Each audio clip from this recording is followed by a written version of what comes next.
Hello সবাইকে, আমি রুম্পা নন্দী। আজকে আমার ফেসবুক থেকে নতুন একটা ক্লায়েন্টের কাজ এসেছিলো, তো আমি সেখানেই যাওয়ার জন্য প্রস্তুত হয়ে গিয়েছি। তো দেখো, এবার আমি যাব।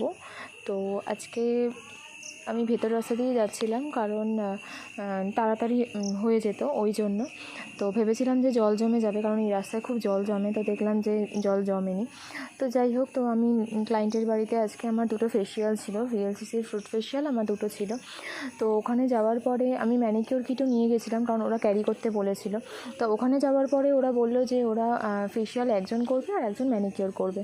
তো আমি সেভাবেই একটা ফেসিয়াল আর একটা ম্যানিকিওরের জন্য আমি প্রস্তুত করলাম, রেডি করলাম সব কিছু। তারপরে ওখান থেকে আমি আমাকে দেখো, চা আর কেক বানিয়েছিল আমার জন্য, স্পেশালি আমার জন্য, আমি যাব বলে।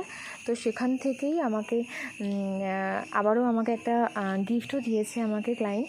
আমার কাজ নাকি তাদের ভীষণ ভালো লাগে, ওই জন্য আমাকে গিফট করেছে। আর কি গিফট দিল তোমরা দেখে নাও, অবশ্যই জানাবে যে কেমন লাগলো। আর তোমাদের ভালোবাসায় সত্যি আজকে আমি এখানে। তো আবারও আমি বাড়ির জন্য প্রস্তুত হয়ে গেলাম। ছাতা আর পার্স এটা তো লাগবেই। তো চলো, টাটা।